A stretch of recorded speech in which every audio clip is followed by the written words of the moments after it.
Welcome to Smash Ultimate, also known as everyone lit in gaming history is pretty much here. Except maybe Sony stuff because, crossplay. Well, everyone in Smash Bros. History is here, except for some stages and some items. Don't worry about it. Oh, and if you factor in spirits, you've then got even more stuff. Everyone is here, some as PNGs. Close enough. You'll make it someday, Shantae. You'll make it someday. No, she made it. She's a PNG.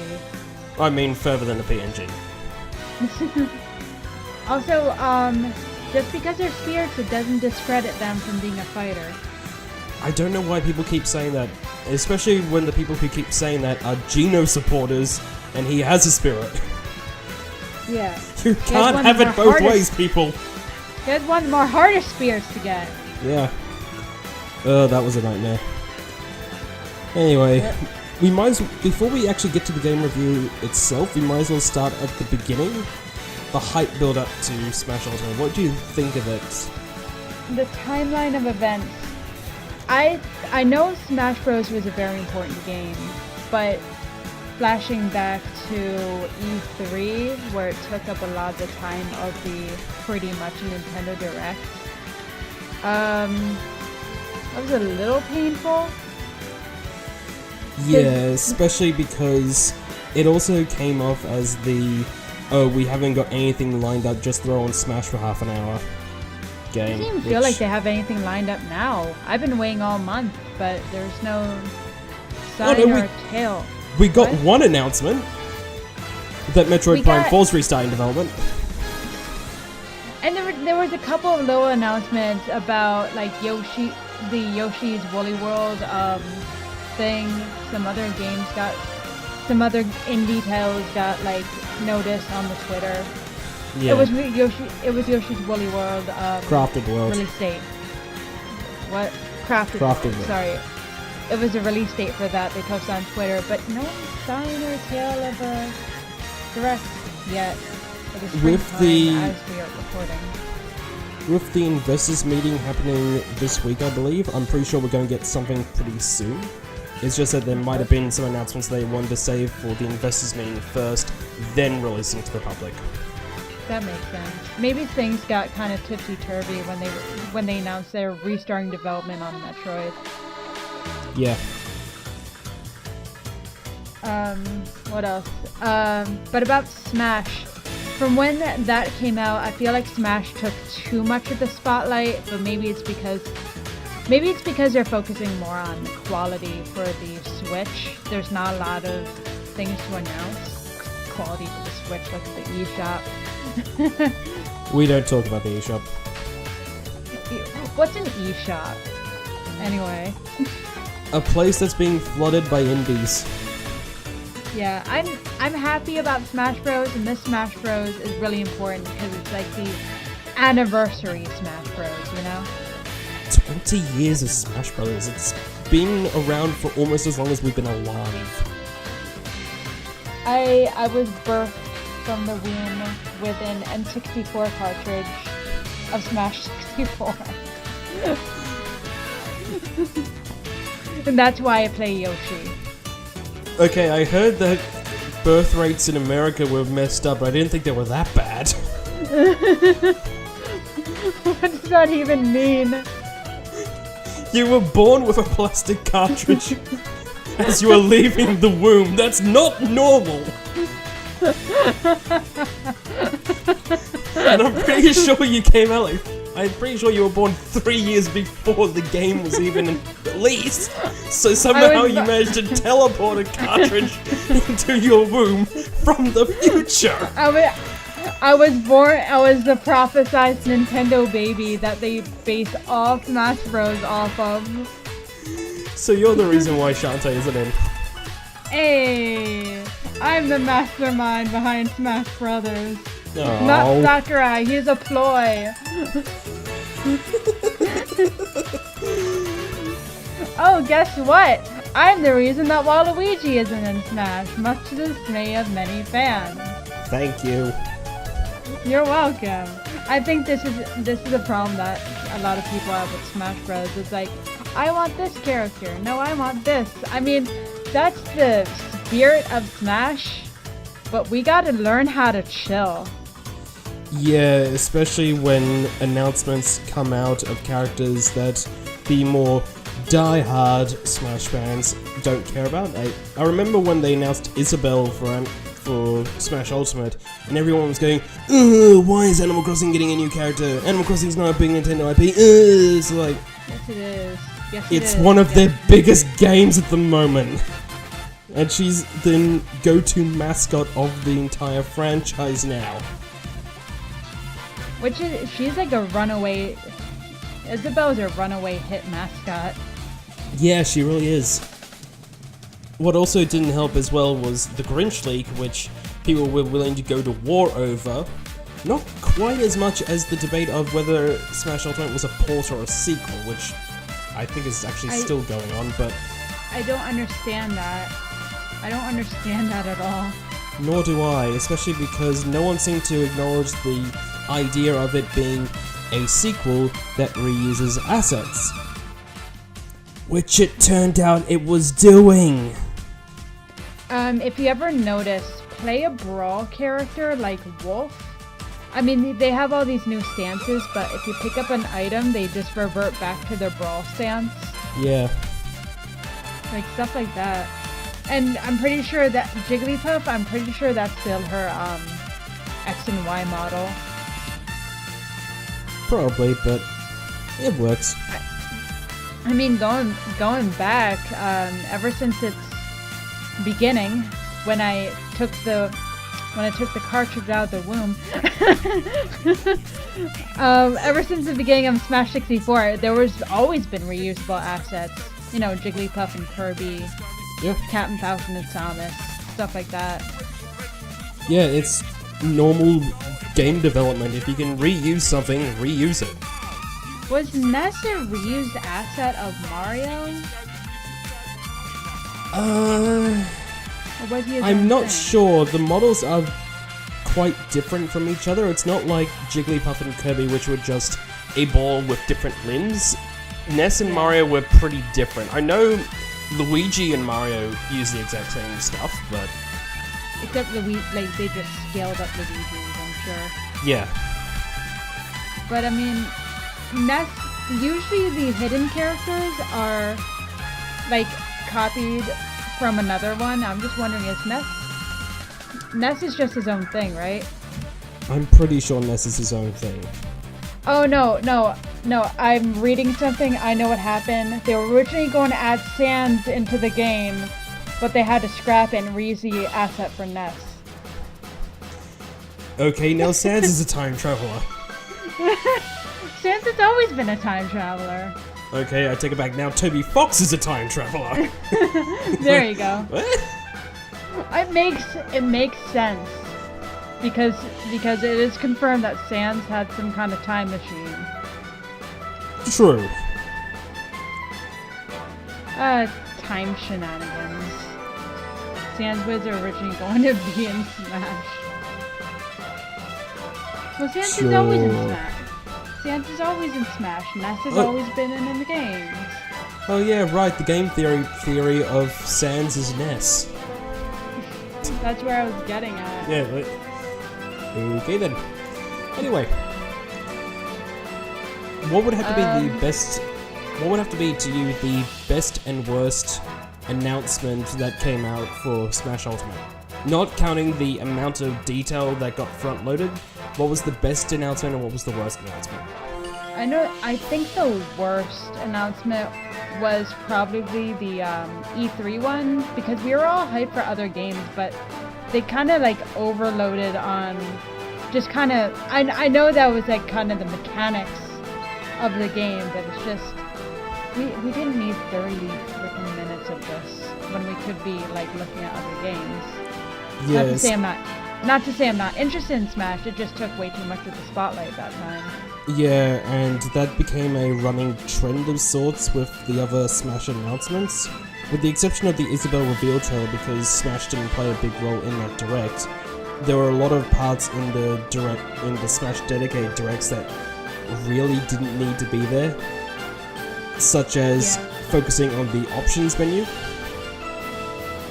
Yeah, like it's like, okay, we're gonna spend like half of our time on the menu. Look how sleek it is. It's the classic Sakurai menu. Better than Brawl, I must say, better than Brawl. A lot better than Wii U as well. Yeah, it's a nice menu. It is. The only thing I don't like about the menu is just, oh, I wish you could just, do it by character series rather than Smash series. It takes a while to get used to, and while I can get used to it for the characters, it's the stages that I've got a big issue with that I wish was more focused. I'm kind of like the opposite. I'm kind of the opposite. Now that I'm seeing, like, I didn't realize at first the stages were organized by game. I was like, oh, that's easy to me. But when it gets to the characters, I'm just like, oh, where's my baby boy Bowser Jr.? Especially Why isn't he by his father? Especially when the echoes are also included alongside the characters that they're based on. So you get moments like Mario, Donkey Kong, Link, Samus, Dark Samus. Yeah, and I get really annoyed when I'm just like, where's Lucina? I'm looking at the Smash 4 list. Where's She put Marth on the melee side. Yep. I'm not saying I play Lucina, but I checked something about Lucina. I do. She was helpful for me in World of Light. Or rather, World of Darkness. The next part of it, but more on that later. Spoilers, by the way, for this review. Yeah, I didn't even finish World of Light because it's too grindy for me. More on that later. Yeah. If you think it's grinding in the main campaign, you should try dealing with New Game Plus just to get the last two moves, well, the last two power-ups. Hey, why is there a New Game Plus for 2 power-ups? I don't think it's supposed to be that. It's more along the lines of, if you play it on a harder difficulty, you get more adventure skills, which you can pump into getting the stuff on the skill tree. Because I played most of the game on normal, only dipping to easy for some particular spirits like Geno and the boss, a low of 9 and 18 volt. Those two could die in hell. Anyway, because of that though, I didn't have all the adventure skills to get all these skill tokens to get all the adventure skills. So I had to go back and get another 240 of them in order to get the one puzzle piece I still needed on the adventure mode board. Oh yeah, the challenges including are a rematch with too. 9 and 18 volts. The challenges are a problem too. Here, let's just stick to the announcements before we talk about everything else. Yeah. So, would you Best agree announcement that? for you, But what about the worst announcement for you? Was the E3 one pretty much it? No, I think the worst one was the final direct, just because of how much extra padding went into it. It started off really strong with the announcement of Kennen and Incineroar finally deconfirming that fucking Grinch leak. Did I say leak or link? Grinch Link. Anyway. He's stealing Zelda, I don't know. Yeah. But afterwards it kind of panned out. Some high points every now and then, like Piranha Plant and the World of Light, but there were also things like the options menu and being able to change voice actors and... What also didn't help was that one was on at 2 in the morning for me. Great. Thanks, Nintendo. No sleep. This is why I really hate it when Nintendo of America gets to dictate when these directs happen. Yeah. Usually they go off in the afternoon for me. Yeah. Again, this is why I hate it when Nintendo of America gets to choose when directs happen. Yeah, it's fun. So much fun. Okay, how about brighter side? Best announcements. You go first. best announcement would have to be all the information that we got on the songs. And I'm lumping all the song parts together because alongside some really good songs like the new remix of Gangplank Galleon, and there was also the huge dump of Castlevania songs, the amount of songs that Mega Man was getting, and finally, more Gen 3 songs! Yeah! Hallelujah! Spirits. Steven's Battle can, like, be my life. And that'd be it. And, well, I'm not a huge fan of the Zinnia remix. It's alright, I just think that the original's better. We finally kinda got a Pokemon Mystery Dungeon song into Smash. Wait, which one? Oh, yeah, Gladion! Yeah, Gladion, which means that Runaway Faith got it. Well, Runaway Fugitives, I got mixed up with the remix. Runaway Fugitives got into Smash. Kinda. And it's actually a really good remix. Yeah. Is Gladion's theme confirmed? I know it's like the same, like, like the same song and everything, but is that really a remix of Runaway Fugitive? Or is it just kind of like a motif kind of thing? They haven't said it is or isn't, but because it uses a lot of the same rhythm to it, and there's an entire section that feels like it was basically ripped out of Runaway Fugitives, it might as well be a remix. Yeah. Remix Mystery Dungeon song that can't even call itself a Mystery Dungeon song. Aww. Pokemon Mystery Dungeon on the Switch wins? Please? Pretty please? I kind of hope so, but at the same time, I'm gonna hate the way they will do the map. Because you never played the Game Boy Advance version. Yeah, and it always looks so cluttered. But even when you're on the when you start up Blue, it starts out at the map on the bottom screen, but why would you want that? It's almost like it was developed for the GBA first and then ported to the DS. But you know what? It's better for the map to be on the top screen. Yeah, it can go either way. But that's because, that's because I played Red Rescue Team first and then went into the Explorers, so yeah, hence why I can go either way. I just can't stand on the bottom screen, but anyway, should I go with my best announcement? Sure. Looking forward to the future is what I'm gonna call this segment. Write it down. So, I'm gonna say, and it's gonna spoil everything. When the Game Awards was on, you all know what's coming up. This is when the Game Awards was on. I was at my job at my local arcade, and everyone's in here because we're having a little Smash celebration party for the release of Smash Ultimate. We're all so hyped, and we're all playing Smash 4. Some couple of tryhards are playing Melee, and so we're having a good time. We're all crowding around because we heard that there's gonna be a little teaser trailer of something. We're all crowding around, and it looks like something for Persona 5. But we don't care because we're hyped and a lot of us like Persona 5.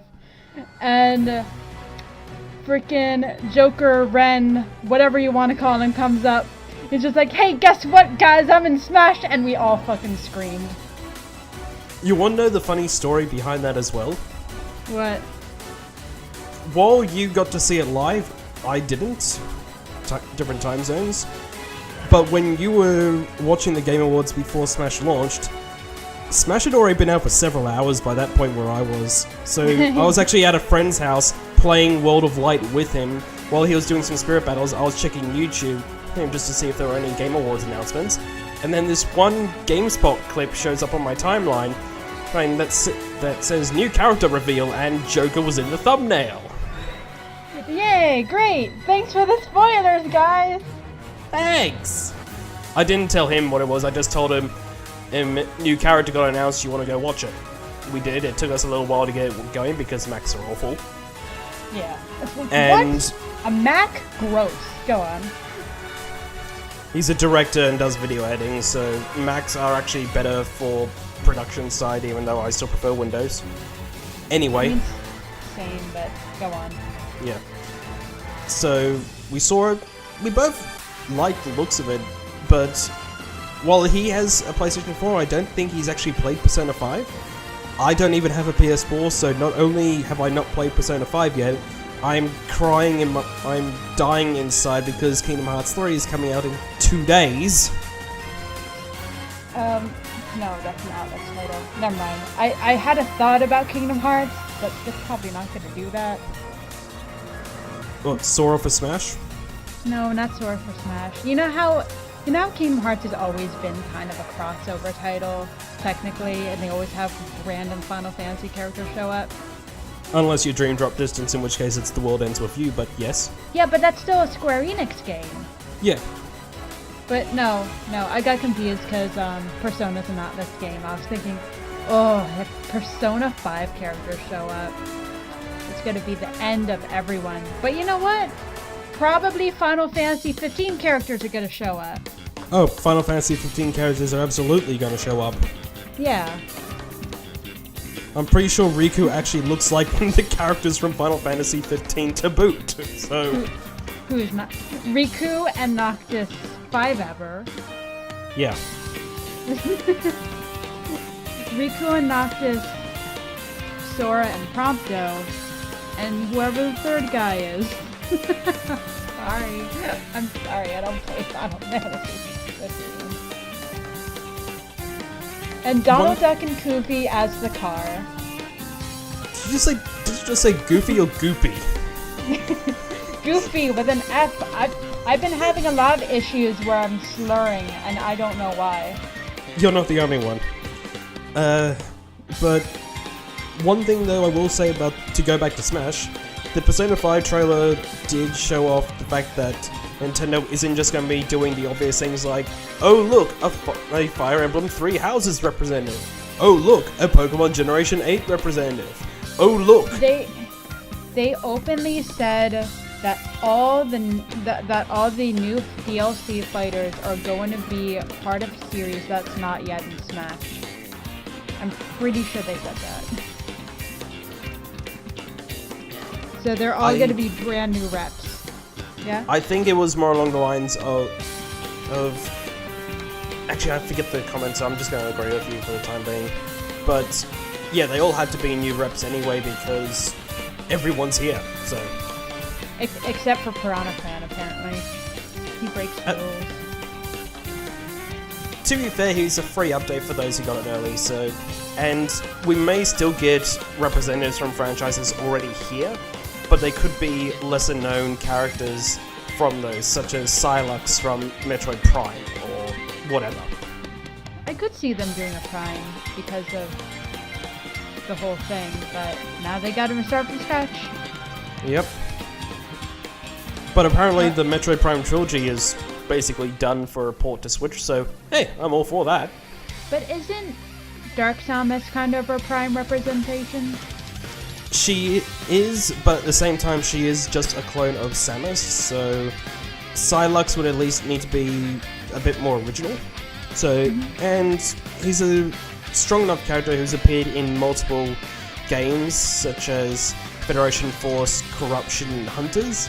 So he's got enough of a presence to warrant another place, especially if rumors were going around about him being in Metroid Prime 4. So...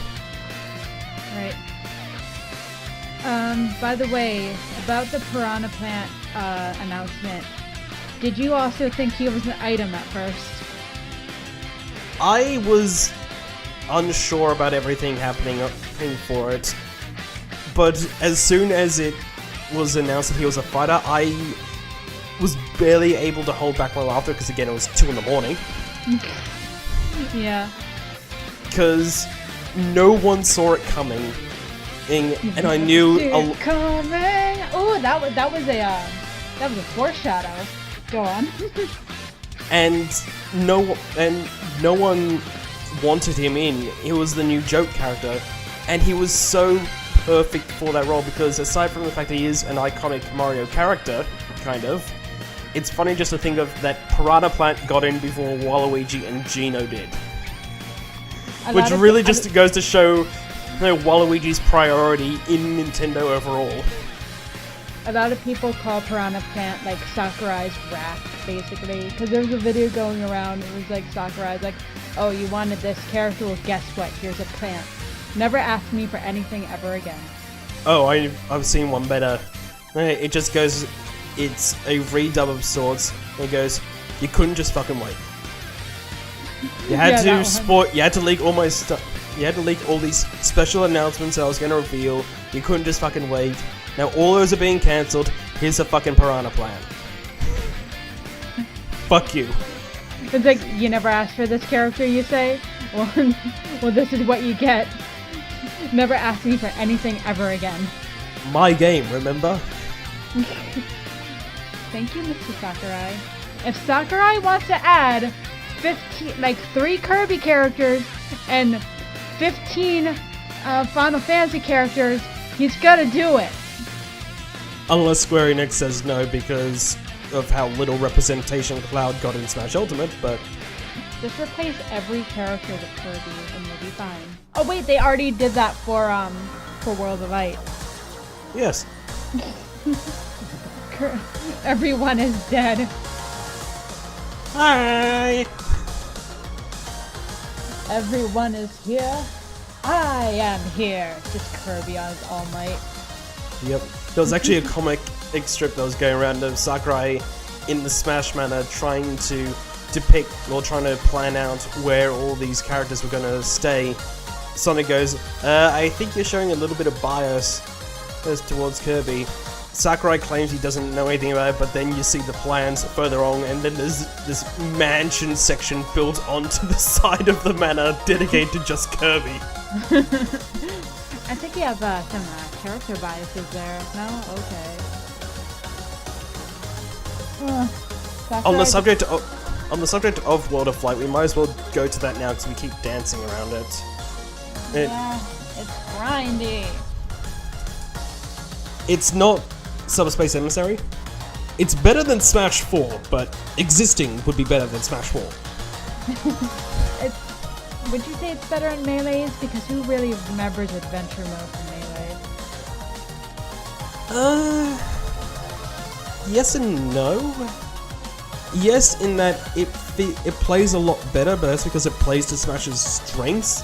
Smash has always been an awkward platformer. Yeah. But at the same time, the platforming sections did help to space out the fights, making it feel more rewarding. Yeah, World of Light feels kind of like Melee's, what were they called? Event mode? Yeah, World of Light is Melee event mode on steroids, and there's no breaks. Yeah. Which I can at least live with because there isn't an actual event mode in the game. Yeah. And I will say, the theming for all these spirit battles are really well done. I will not say anything against the theming for those. The big issue I have with it, because while you haven't completed it, I have, is that the balance is very skewed. There are points where it's a nice, easy, cozy ride, then it suddenly spikes with one particular spirit, comes back down to easy, keeps going along, then you get another giant spike, and then it just keeps going like that until the World of Darkness, because if you thought that one shot in the trailer was all the map, you're wrong. Oh god, you're wrong. But once I got to the World of Darkness, I didn't have any issues going forward. Except for maybe Dracula, but that's because Dracula's boss battle plays like it does in Castlevania, where the first phase of the fight you have to constantly hit the head. Something really hard to do when you're a sword user. Or Luigi in classic mode. What I beat Dracula with? Was it Bowser? It was Bowser. No. Oh, actually, you know who I mainly use for all the boss battles? Ridley? No, surprisingly. I mean, Ridley didn't come up until the end. So... Oh, yeah. So, I've been using Mega Man for all the boss battles, and it felt like a Mega Man fight, honestly. For a lot of them, yeah. Yeah, even, Go on. Go on. Sorry. No, even Rathalos, I'm like, yeah, Mega Man, Capcom versus Capcom. Hell yeah.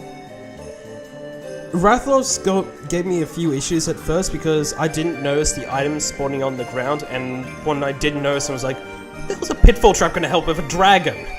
Oh, why are you giving me Deku seeds? What are you doing to me? And then when I started to use them, I was like, oh, because that's why you're giving them to me. Those are based on the items from the game. I'm like, Deku seed, Flash Bomb, Pitfall. I understand everything that's happening. Meanwhile, I'm just here being a Monster Hunter noob who just knows that Rathalos is a thing, so I'm trying to charge at it with Captain Falcon. Just don't Captain Falcon. I'm gonna like rank every, not like by tier list, but it will be on like one of those tier list things. I'm gonna rank every Smash Bros character by what they would main in Monster Hunter. I'm gonna write that down right now on this PC. Tier list. Why? Every. Because why not? What did you beat up Rathalos with? Who? I beat it up with Captain Falcon because in World of Light, once I unlocked Captain Falcon, I used either him or Lucario. Yeah, when I got to World of Darkness and I unlocked Lucina, I used her for most of it. Yeah, I'm just gonna put him under dual blades. Okay then. What was it? Fearless every Smash care with Monster Hunter weapon names. What do you think of that? Best boss fight and worst boss fight? I really liked Rathalos because there was a lot of nice callbacks to the items, even though it was a little difficult, really annoying, and I'm pretty sure Dread King only does one of those moves, but you know, I could be wrong though. Close enough. I didn't finish it yet, but worst boss fight, which is probably the bosses you're going to fight in classic mode anyway. Dracula was annoying, but because I was playing most of them on hard and I have to switch to normal sometimes, it's really annoying when I have to do that. Dracula was annoying. Ganon was really annoying because the only weak part is his tail. Thankfully, I realized that's what they were doing because I recognized that this was just a HD version of the Ocarina of Time fight. I was like, oh sweet, I'm fighting... Oh... I just feel like I was avoiding him more than I was hitting him. Yeah, especially because he would jump around awkwardly at times. Like, I'm about to land. Ah, oh, damn it! You turned around! Get back here! The fight I had the most trouble with, though, is probably the subspace emissary guy. Gallium. There's no reason for him to be here, but he's here anyway. Because it's a Metal Gear area. And it was either that or getting the licensing rights for a Metal Gear. And they couldn't even do that. How could... They have Metal Gear in Shadow Moses Island! It's really annoying, but at least there's a bit of variety to it. I'll get back to the bosses later to it, but I can understand why Gallium is there as the giant robot representative, especially for an area themed around Metal Gear. So... Fight a robot! Mega Man! No, just get Woodman. No, the Metal Gear is not Airman though. Oh my god, yeah, Airman. They got Proto Man in Mega Man's Final Smash. Why not get him? I don't know. I would have actually preferred Zero, honestly, but he became an assist trophy. Yeah. Mega Man. Good boy, Mega Man. I will say though, best boss battle out of the main 6 that you fight, not including Galeem, Darkon, or the Hands. Best friend. What do you mean, best friend? Marks. Oh, I forgot Marks was a thing. Yeah, Marks is fun. Creepy as all hell, but I actually really like that about him. And the boss fight, because in the section of the World of Darkness, that he's in, it's this giant roaring black hole that you have to answer these quiz puzzles for in order to get more spirit points. Mm-hmm. I didn't realize that it was all building up to Mark's the black hole motif until I got to the end, until I got to the section with the boss. It had nothing until you just heard the laugh, turned around and saw Mark. It's like, oh, you're here! Oh, hey, Mark. Hey, buddy. Because I hadn't played Classic Mode yet, I went straight to World of Light, so I hadn't done any boss battles that had Marks in it, so... Hey, buddy. Hey, friend. Hey, pal. Wait, what are you doing? Ah! Stop! Let me down! I don't think I fought Marks in World of Light, because that section I just kind of stopped. But, That section is also really hard to navigate because of the few fighters that are there. Yeah. And, at the end of Marks, I must ask, does it end with you blowing up Nova? Sadly, no. No, that's like the best part of the Marks fight. When you end it, it's just... And it's like been memed to hell and back. Yeah. Basically what happens though is after you land the final blow, he bounces around like a Kirby boss does, getting smaller and smaller with each hit, and the evil and the giant Marks things are like the wings are falling off of him as he bounces around. I think everything in the Marks fight pretty much has to do with how he was depicted in the original game, Kirby Superstar, or Superstar Ultra. Kirby Superstar was such a good game that had a really good remake on the DS. Yep. You get it. One thing I will say about the bosses though is that I do wish there were a few more in the game. Not for World of Light. It's fine for them not to being in World of Light, but especially in Classic Mode, because most of the fights in Classic Mode are just the hands again, which... when compared to when you get to fight things like Giga Bowser, or Ganon, or Dracula, or whatever, it's just... they feel really underdone by comparison. Honestly, just give the hands a round of applause. Because there's too many of them. Boo. Oh, there's too many hands. One thing though I will say that I do think should have been a boss. I do think Pokemon should have gotten a boss, because then at the very least the core four franchises, Mario, Zelda, Kirby and Pokemon, the four go-tos that everyone thinks are the main four for Smash Brothers, would have had their own bosses. Yeah.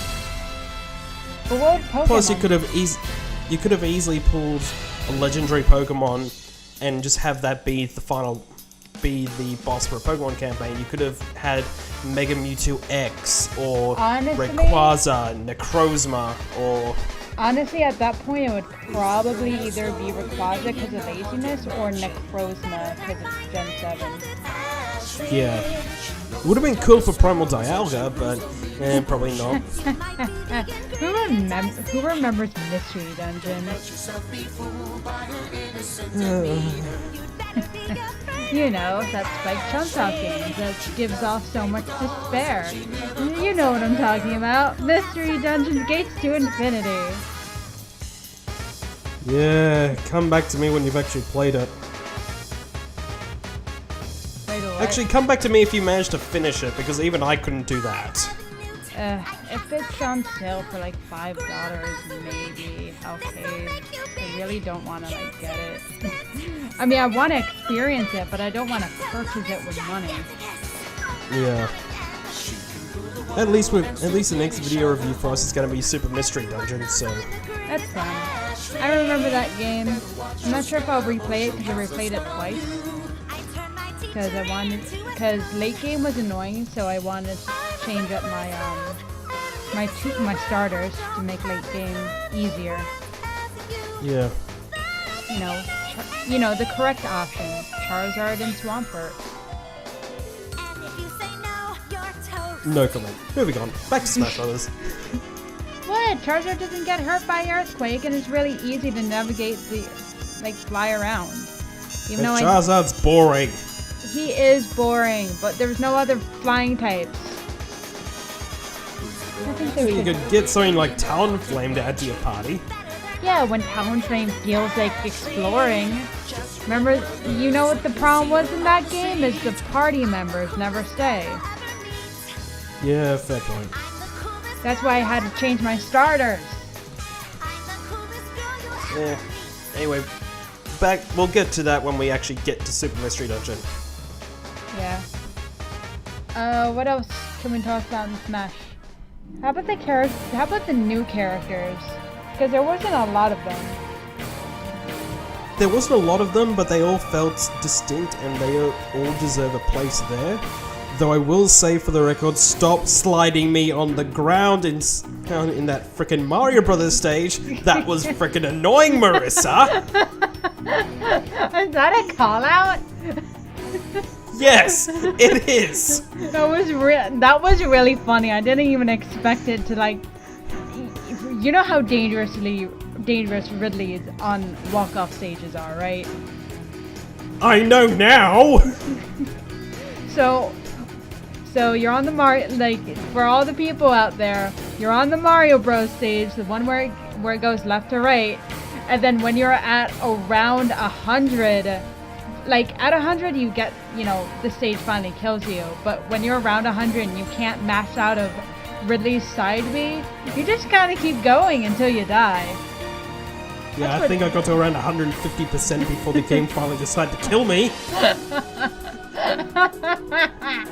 I love it. Oh, I really wish Amiibo could actually be played online because I would sick my Yarn Yoshis on you in a heartbeat. Especially the one that got power boosted by Sigma. Avocado, my Yoshi. I want to bring Avocado I want to train up Avocado and bring him into a free-for-all. It would be a lot of fun, but sadly they don't allow for Amiibos. Probably because people can feed them. But at least in friend matches. Yeah. It just makes as much sense that you can battle online in Pokemon Go, but you can't trade online. It makes that much sense. Yeah. Who's your Then again, Pokemon Go barely makes sense in general, but... What's the name of your yarn Yoshi? My 3 normal size ones are given basic names like Green Yarn, Blue Yarn, and Pink Yarn. My Mega Yarn Yoshi is called Big Boy. Big Boy, yeah.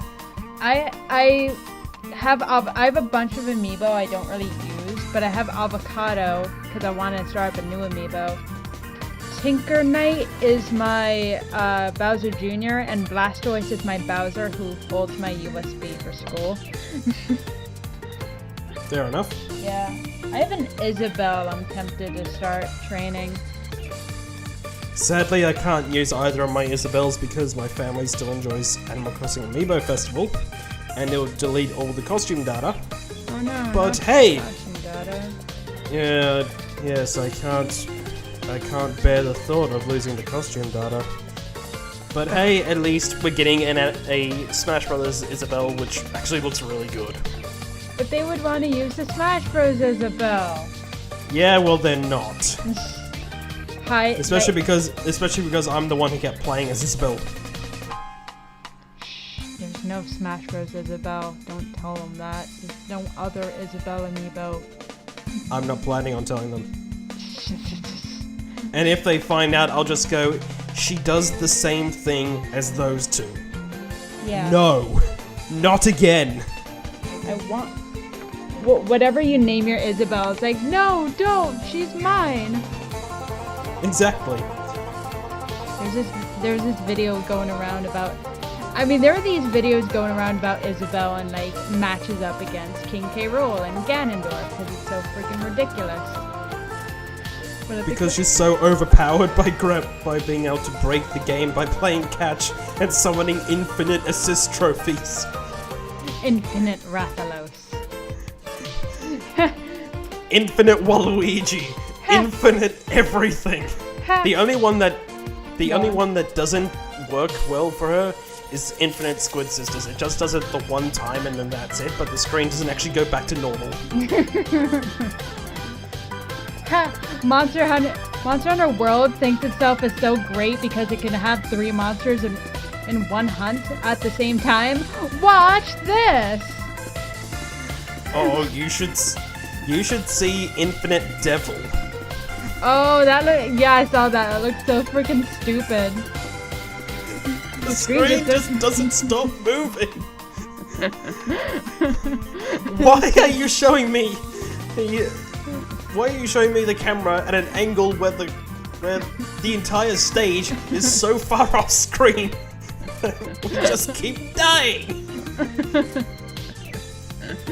What's the point in playing? Isabelle never changed. Please don't. Please don't patch her out in that upcoming 2.0 patch. Please don't patch those out. That's just too funny. The latest patch. Oh, here's a problem. Here's a problem with Smash Bros. Everything hurts. No, that's not it. No patch notes. Or at least barely any. Yeah, which is something I really wish they'd fix from the Wii U days, because it was the same thing back then.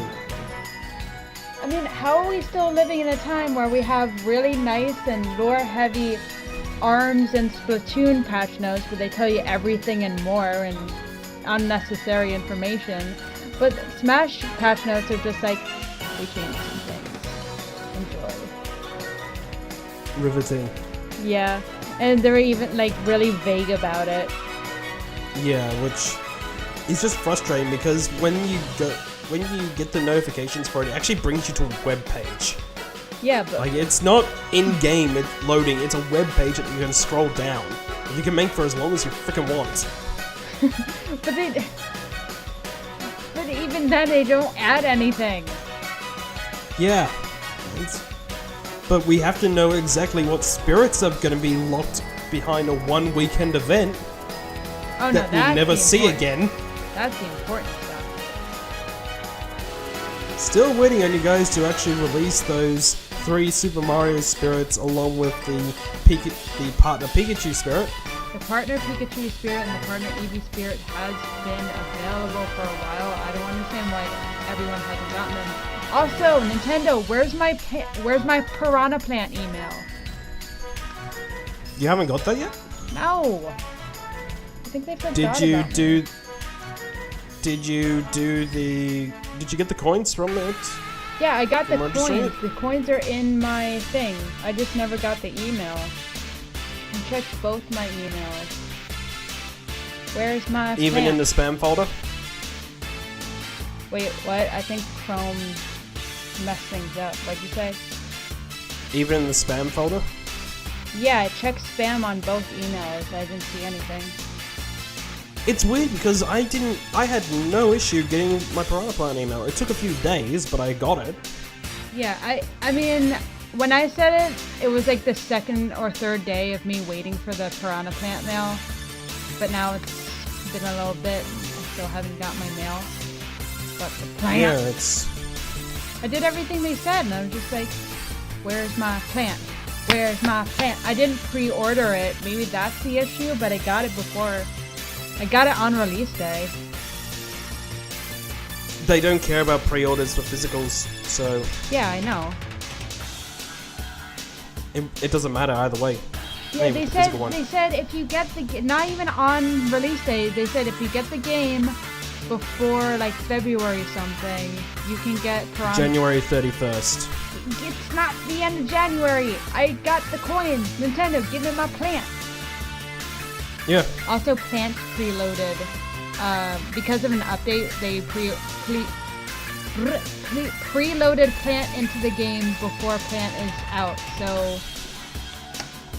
there you go. It should be coming any day now. I'm actually going to quickly double check that I did get the email, because I do recall it. I mean, because of the nature of my household, and by nature of my household, I mean my brother's friends like to come over and play Smash. Even though they're a bunch of tryhards who still played Melee. I just want. Oh, so they're looking forward to the Melee Plus one? People have already started modding Smash Ultimate to play like Melee. Which, why? It's... Yeah, I want to get the Fighter's Pass just because it would be fun. I've got the Fire's Pass ready to go, so I'm gonna get Joker when it comes out. Also, search your email for that.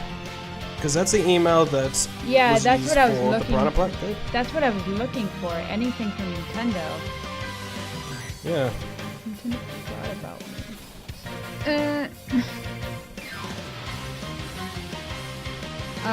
I kind of want to get the you know, it's like $25. I kind of want to get the Fighter's Pass.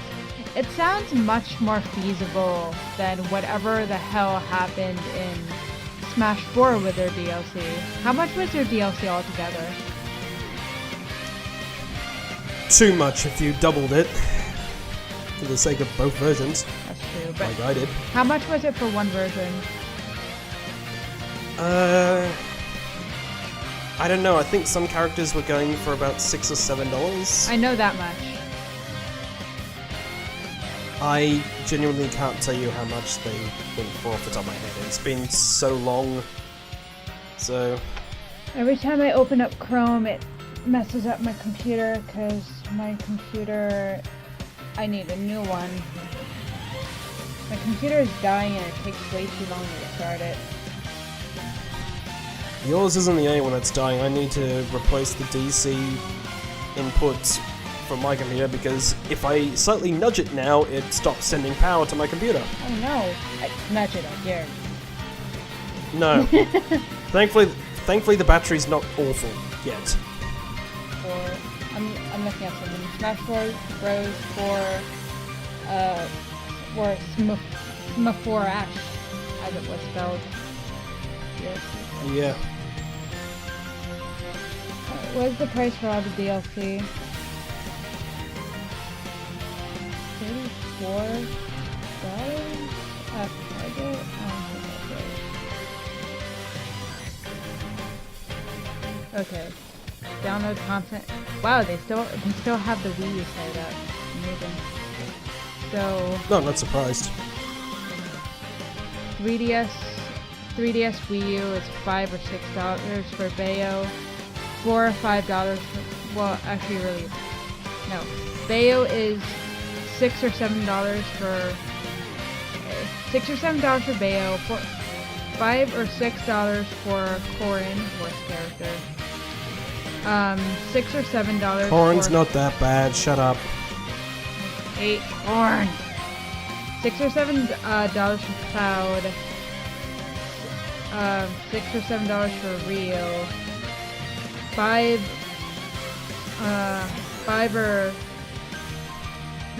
or $5 for Roy. $4 or $5 for Lucas, and $4 or $5 for Mewtwo. And then the stages were done separate. And then you got all the Mii Fighter things, which you really don't need. We're getting new ones at least. All-in-one bundle, at least for all the fighters, is either $34 or $41, depending if you get it alone or double. Yeah. And all the stages are $8 for the 3DS, about $11 for the Wii U, and $15 for both of them. Yep. And then it's just called Collection 6, which features Bayo and, what is this? Bayo, Corrin, a bunch of Mii stuff, and a bunch of stage stuff. That's just stage stuff? No, it's just Umbra Clock Tower. That is about 16. That's a weird price jump. It's either $16 or $20. Because 16 is the one alone and 20 is the one for both of them. So yes, I am happy how they're handling DLC now than they were with the Wii U with 3DS version. Oh, same here. That was a mess. Even if it's like 25, it's just going to be 25 for a bunch of character stages. You know, it's just that. It's much more cheaper getting that than getting anything on the Wii U or 3DS. Yep, and thankfully it actually means more than some other DLC things that Nintendo and its subsidiaries have done. There is a reason why I have not bought a single bit of DLC for a Pokemon Mystery Dungeon game or a Fire Emblem game. Ever. Yep. There's DLC for Mystery Dungeon? Yep. When? For Western audiences, launch day. What was it? Extra dungeons. Well, gimmick dungeons, basically, like, go to this dungeon for more money, go to this dungeon for more of this particular item. When was it? Super? Super and Gates to Infinity did it as well. Gates to Infinity, you could just go to your own randomized dungeons if you point out a toilet bowl, right? Yeah. That's what I inevitably want to do with Gates to Infinity, is just go into a toilet. Because that's where this game is going. And you want to know the funny thing about it? What? You can do it in the demo. Oh, yes. I just want to... I'm going to find so many circles. Just do it with crop circles. That's true, too. Oh, God. Also, I sent you a link. I did a quick look for Piranha Plant issues. Check out that link. It might be able to help you out with sorting out what's going on. I want my plant! I am a proud owner of that Piranha Plant puppet, and I want to represent him in every way possible. It's funny, I don't actually own the Piranha Plant puppet, but every time I go to EB Swanston Street, I keep messing around with it. Yeah, because there's one nearby the counter.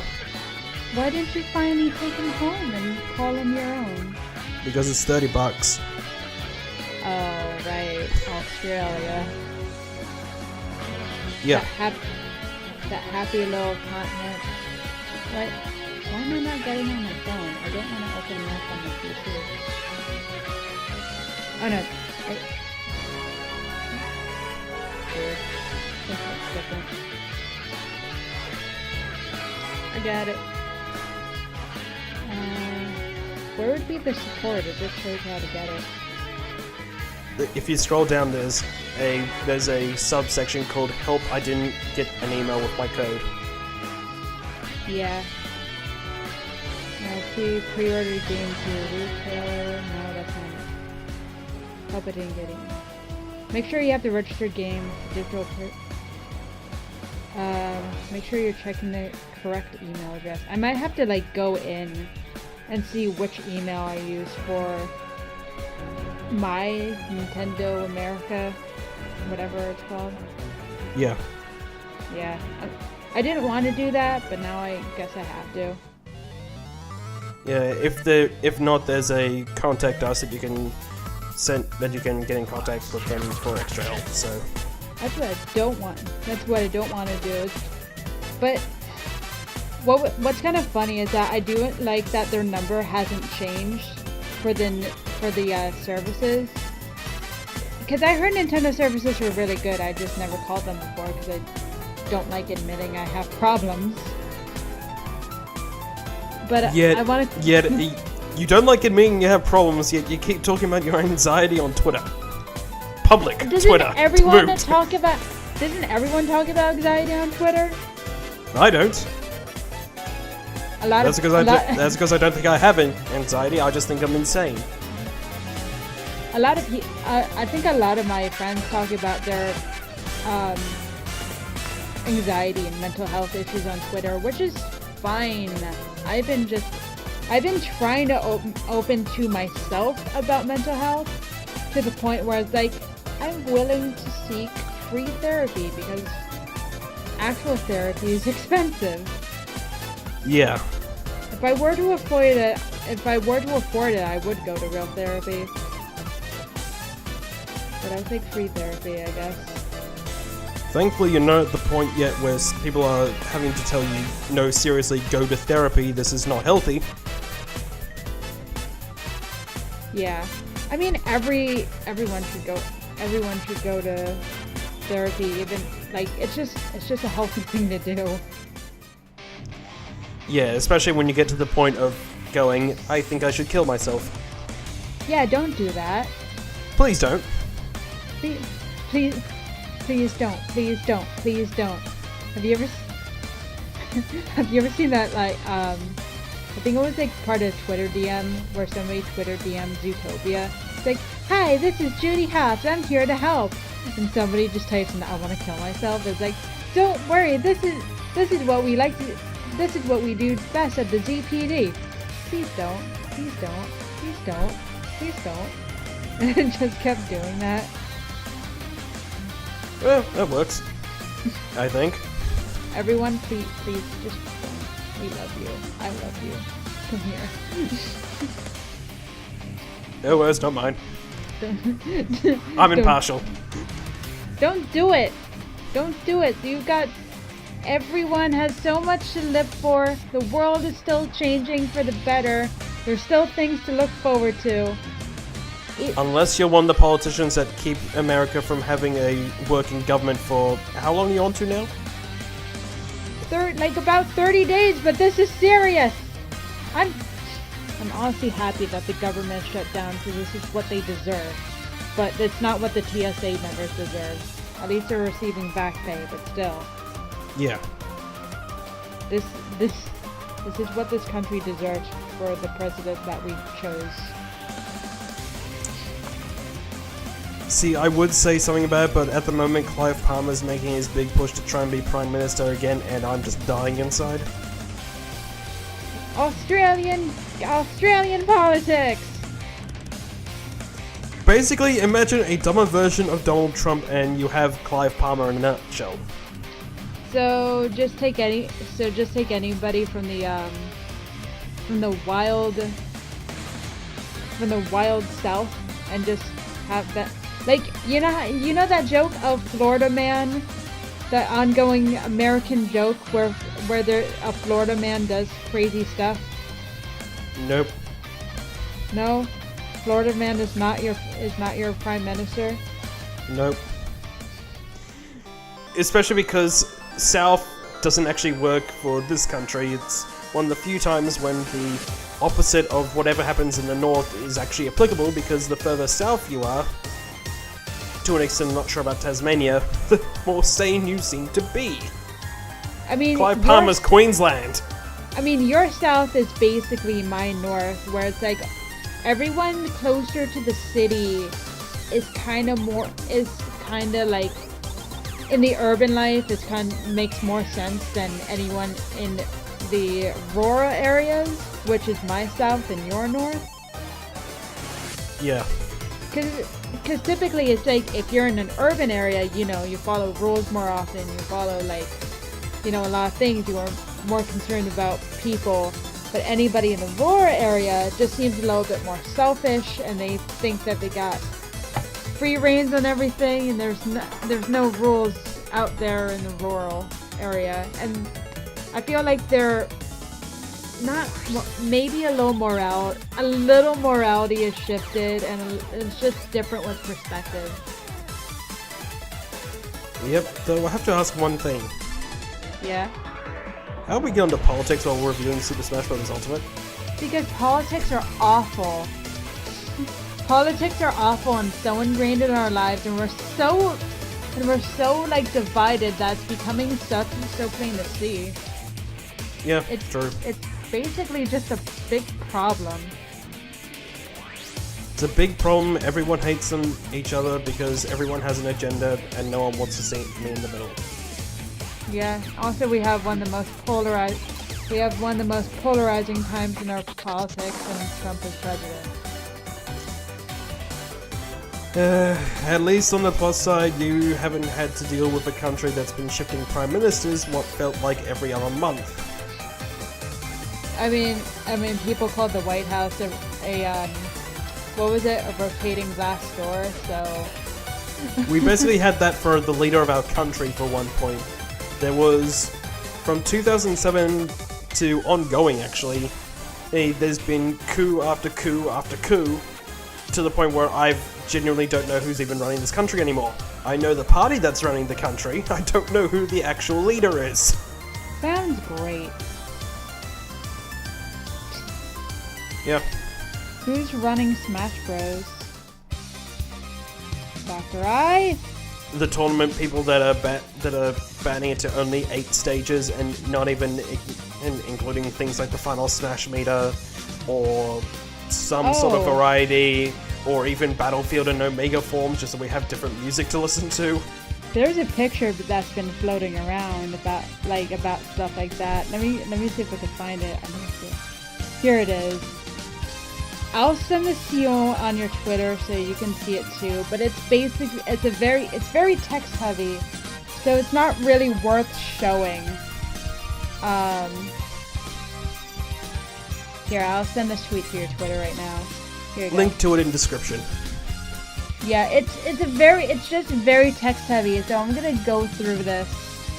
Super Smash Bros. Ultimate Extreme. It has the what, where, when, why. Entry is $5. Pizza and soda will be provided. It says, what? An epic competitive Smash Bros. Ultimate tournament. When? The house of, I guess that's some kind of college. When? Saturday, February 16th, 2019. Tournament starts at 8 a.m. sharp. 8 a.m. for a Smash tournament. Ooh. Why? To have fun and find out who you really is the king of Smash in some college. I guess it's a college. To keep things fun and fair for everyone, we will be playing with competitive gentlemen's rules. Breaking the rules will result in a game loss and if serious enough, repeated a disqualification. Here's where we want to hear the rules. Sure. All round are best 2 out of 3. You must truthfully report to the tournament organizer who will run each round. Because how hard is it to if you're organizing a Smash tournament and you're keeping it at one screen, how hard would it be to keep tabs on that? You'd think it would not be very hard, but apparently not. You gotta report to the organizer, even though there's only one screen, but I don't know how they set this up. 3 stocks per game, and the timer must be set to 6 minutes. That's fair. All stage hazards must be turned off. Okay. In caps, no swearing or saying mean, crude things to your opponent. There's too much salt to do that, man. No eating or drinking by the TVs when you are holding a controller. Make sure to wash your hands with soap and water before picking up on a controller. This is not where it even gets wacky. No talking when playing nearby people who are playing, since they can distract players. No taunting, because it is rude and can make opponents feel bad. I think rude. Rude. I'm sure that teabagging and down tilting is fine. Have you ever been teabagged online before? I have. It's great. When I've been playing Halo, yeah. Not in Smash. People can teabag in Smash, just not on your body because you're flung off the stage. Yeah. No items except for Pokeballs and Smash Balls, which must be set to medium. Master Balls are too overpowered and not allowed. The stages are allowed. Final Destination, Battlefield, Big Battlefield, Smashville, Town and City, Pokemon Stadium 2, Duck Hunt. Why Duck Hunt? Anyway, Lilac Cruise, Sky World, Fountain of Dreams, Dreamland, Umbra Clock Tower, Midgar, Reset Bomb Forest, and Peach's Castle. No Stage hazards are turned off, right? Wait, what? Stage hazards for this are turned off, right? Yeah. Okay, good, because but then, wait, why have Midgard? Midgard's just Battlefield with summons. And so is Fountain of Dreams. Fountain of Dreams is literally just...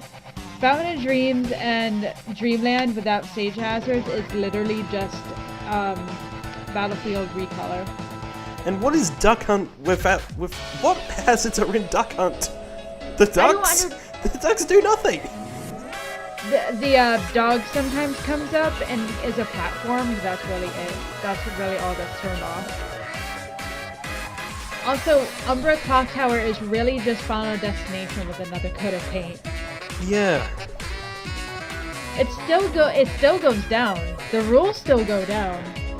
No spiking or gipping. If a player falls off the stage, you must wait for them to recover before you continue fighting. Following them off the stage to attack or scare them away is unfair and not allowed. So basically, when you have the super armor on, when you reset, you gotta wait for the super armor to wear off so you can continue fighting again. It's stupid. No character switching. You must decide what character you want to play at the beginning of the tournament, and you are not allowed to switch during the tournament. Pokemon Trainer. That's understandable. Pokemon Trainer will be addressed soon. Yeah. Okay. I will address characters soon. And although I do like no character switching because it, I don't know, it makes everyone play as their best fighters, and I don't know. I also like the whole. By the way, I like that whole thing in Smash with the I forgot what it's called. I think it was called tag battles, where you're forced to play a new character each time. Smashdown. Smashdown. I like Smashdown. Yeah, Smashdown's fun. Yeah, I want to do it sometime, but I don't think you could do Smashdown online. Sadly, you can't. I actually got to play Smashdown sometime, and it was great. It's definitely a lot of fun. Yeah. There's still more rules to this, by the way. Yeah, I've actually got the image up now, and oh god. Yeah, it's just really entertaining. Next up, no directional air dodging. This is a bad ability that can be used for unfair things like wave dashing. I'm not sure if wave dashing is really in the game. And avoiding attacks that deserve to hit. Since it's easy to do this without needing to, there will be a 3-strike system. If you air dodge in a direction more than 3 times, or a tournament organizer judges you that you are doing it intentionally, you will be disqualified. Normal air dodging is okay, so it's basically just neutral air dodging. The characters that are banned, all Echo fighters. Dark Samus, Daisy, Pichu, Dr. Mario, Lucina, Dark Pit, Lucas, Young Link, Ken, and Richter, because they can be confusing. Pichu's not an Echo fighter, nor is Dr. Mario. Officially, in the game itself, they are not designated as Echo fighters, nor is Lucas or Young Link. If Ganondorf was never switched up for Ultimate, he would be on that list too, I'm sure. Yeah, and too confusing to opponents. And don't add anything to the game. Pichu does not add anything to the game. That's just... That is just bullshit. Peach with another coat of paint. That's all Daisy is. Daisy's just a glorified Peach skin. She's Peach's orange costume, given new costumes, a new voice, and a personality. Dark Samus is honestly a better Samus because her up air actually works. Yeah, and Lucina is a better balanced Marth because while Marth's sword does a lot of damage at the tip, if you hit it at the base, it does next to nothing, whereas Lucina's does an even amount of damage no matter what part of the sword actually hits an opponent. That's what I like about Lucina, because I suck at aiming. Yeah. There's more band fighters. Go on. Okay, I actually want to go through these now. I'll say these ones out. Bayonetta, because she's too good. That is not as true as it was in Smash 4. Now you're just being an idiot. Yeah. Crom. It's so hard to unlock some evil. The fuck are you talking about? Every Smash character is like has the same unlockability. It's just he's harder to unlock in World of Light. Not and harder even then, to it's in not. The game. Even then, that's not that hard to unlock. It's just going to the chest in the Legend of Zelda section of the Dark World. Congratulations, Crom's there. Crom is such a disgusting character. All my friends hate him except for me. I'm impartial to it. He's not a playstyle I'll probably use. I am considering picking up Roy though. Roy was fun to use. I like Crom, and I kind of want to learn how to use him better. Yeah. Mr. Game & Watch because he is too hard to see and the randomness of his side... Oh, bullshit. Well, how is this a competitive game? How is this a competitive game anymore when you're removing air dodging? Mr. Game & Watch is too hard to see. He's a black thing, a flat black thing that slowly moves around the screen. He is not that hard to see. Unless if you're in a dark area, I guess. But doesn't he have like a little what do you call it? Like thing around him? Does he have like a outline? There's a white outline around him, yeah. And even then, if you're using if you're playing on a dark stage like Castlevania, for example, there are other costumes like a bright cyan Mr. Game & Watch. Yeah. Continue with the I can't think. Duck Hunt, because he just spams and is not fun to play against. Sorry, Kyle. That's not Duck Hunt. That's not Duck Hunt. That's him. That's just people who play as him. Duck Hunt's fine to play around with. I've got a friend who plays Duck Hunt a lot, and we have fun messing around with each other. With it. It's a little tedious to get around him, but that's because I'm an up-close and personal fighter, whereas he's not. But that's two different playing styles. That's just how it is. That's not the character. Remember last night where I kept beating you with Pokemon Trainer? Yeah. That was still fun though. It was. Speaking of Pokemon Trainer, because you aren't allowed to switch characters and playing 3 characters would be unfair.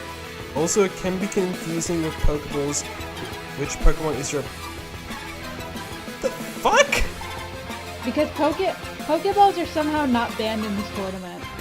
Yeah, but there aren't any Pokeball Pokemon that the Pokemon Trainer uses. It's just with the down B, you see the Pokeball, but I'm just like, that's their whole point.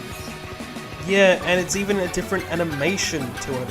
I have not once ever been confused by thinking a Pokeball from the Pokemon Trainer is a Pokeball item. Yeah, and it lasts for like 0.2 seconds. Yeah. Oh, here we go. Banned moves. All counter attacks because they are unfun and unfair. This really sounds like someone who does not get how to play Smash Bros. For the record. Snake side B because it is impossible to avoid and unfair. It is pretty easy to avoid, just saying. What was his side B? If I recall correctly, his side B is the landmine that he can place down. I thought that was his up there. I thought that was his up, not his up there, I'm sorry, his up smash. I don't think it is. Okay, neutral B is his grenade, up B is his helicopter, down B is his now! What was his side B? Oh, it's the Nikita missiles. Wait, what? It's the Nikita missiles. It's the RPG, right? It's the same. Yeah, it's the same thing. Yeah, that's it. It's like, you can home on an opponent, you can control it. Yeah, I remember that now. Yeah, and it's still pretty easy to avoid. But anyway, Isabel's side B because it's annoying and unfair. No, it's not. Shut up. I love these. It's just this because it's annoying and unfair. Don't use it. Yeah. Shulk's Monado, so his entire gimmick, because it changes his stats and basically makes him a different character, which counts as character switching and is not allowed. Greninja's side B because it lets you teleport, which is way too good and can be used to unfairly sneak up to opponents from... You can see Greninja's shadow sneak if you look on the floor. Yes. It's actually really more blatant in Smash Ultimate than I feel like in Smash 4. Yeah. Oh, here we go. All up B moves on stage because up B moves are for recovering only, and using them to hit such avoid your opponents is not allowed as they are supposed to be used. So how come they actually do damage things like, for example, Robin's Elwind, Captain Falcon's uppercut, Mario's uppercut, Bowser That's- Jr.'s up B. Bowser Jr.'s up B. Hey, Bowser's up his slam attack. Well, actually no, that's the spin. And lots of different things. Like, no, that's not... Up B is still an offensive move. It is best for dodging, yes, but... just... I kind of want to finish this off because there's one thing that this just makes me laugh. Yeah, I think I see it at the end of this. No spamming projectiles / smash attacks. Okay, that I can at least skip because Ness's his PK fire is annoying. I do get that, but yeah, that's still a minor thing. Spamming is fun and not competitive. You're only allowed to use 15 projectiles and 15 smash attacks in a single game. That's where it loses me. Using more would result in an immediate game loss. Who is running this? Yeah, clearly not Kyle. No complaining about the rules. This includes you, Kyle! It says that right there. Yeah, it's just... The rules are here to make it fun and fair competitive experience for everyone. If you do not like them, you do not have to enter, but good luck finding a tournament that doesn't use competitive rules. These are not competitive rules, though! These are nothing but... I mean, this is a tournament that still uses item. I mean, really. Thanks for your I've made a better competitive rule set for one of my Smash rule sets. I have a rule set on my Switch called Try Hard. Mine's currently known as For Glory. But I've also made another one which I really want to try out with you sometime, known as Anarchy Mode. Anarchy, where there's like spirits and stuff. Spirits are allowed. Stage morph between 2 random stages every time. Max items, Smash Ball, and the Smash meter. Don't stage morphs happen under a minute? It can happen at random times. And so random stages, random stage selection, and random stage morph at random times. sometimes it works. Go on. Yeah. The match is just chaos and it is glorious. My god. Sometimes when work is really slow, I set up we like to set up something on the Switch called CPU Level 9 Fight Club, where here's how this works. There's 2 items plus the final Smash meter. The items are Fake Smash Ball, Real Smash Ball, and maybe some summons if I feel. Maybe some summons like Pokeballs and assist trophies. Yeah. Actually, very quickly, that's one thing I want to bring up about this. Pokeballs are allowed, but assist trophies aren't? And there's no explanation for that. Yeah. Of that whole wall of text, there's no explanation of why Pokeballs are allowed and assist trophies are not. Yeah, it's just dumb. Anyway, go on. Yeah. Level 9 CPU Fight Club. Some summons are allowed. Fake Smash Ball, Real Smash Ball. Because of how slow the day goes, we just set the stock to 99 and watch Yoshi win, because Yoshi has won 3 CPU Fight Clubs. But here's the real kicker.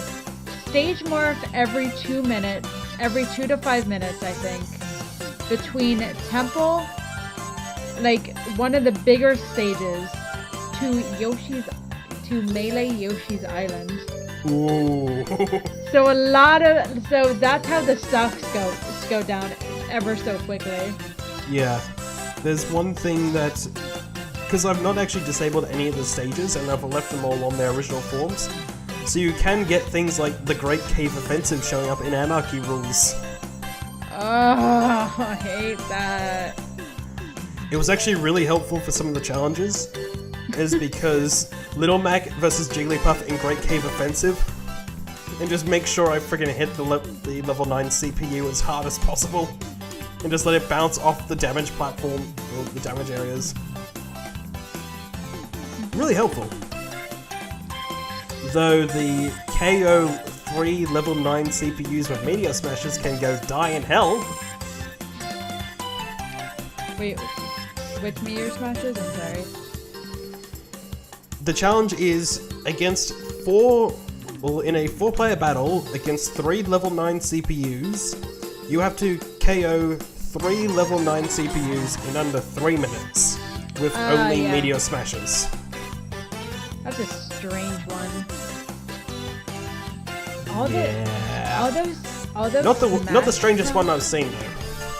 All those versus challenges are so weird and so specific. Some of them are pretty easy, like using the roller on a level 9 CPU as Inkling. That's easy. Just spam the roller. Yeah. But there are others that are just tedious. Such as one that I eventually had to use a hammer for, being KO a level 9 CPU using Robin's flurry attack. Yeah. The final hammer that I'm going to get for it, though, because I've only got one hammer left, is going to go to one for Sentry Smash. That being, clear Sentry Smash as Ken with nothing but special moves. Why though? If you jump as well, you lose the challenge. I feel like there's no real rhyme or reason to these challenges. Yeah, the challenges and the milestones are easily some of the worst parts of the game and feel underdone because I've done things like get all the songs in Smash Ultimate and no milestone. No milestone? Really? That's strange. Yeah, I did not get a milestone for getting all the songs. I've been trying to follow this. Yeah, I'm currently also one hat away, and it's the hat from clearing Classic Mode on 9.9 difficulty, and I'm enlisting the help of someone else for that one. 2-player. By the way, speaking of songs, were you ever, like, really picky about which songs go on which stage? Not really. Because I am, and what I did for at least all the Kirby tracks, I'm just like, okay, all Overworld Kirby songs on here, but all the Boss Kirby songs go on Fountain of Dreams. That makes sense. Yeah, and like, what was that Moonlight what for Triple Deluxe? I forget the name of it, but I know what song you're talking about. Yeah, it was the Triple Deluxe Kirby Triple Deluxe boss theme on Fountain of Dreams. I love it. That plays more than just Fountain of Dreams itself. Fair enough. I love it so much. Also, everyone, your big brain for using Rathalos theme on Nintendogs.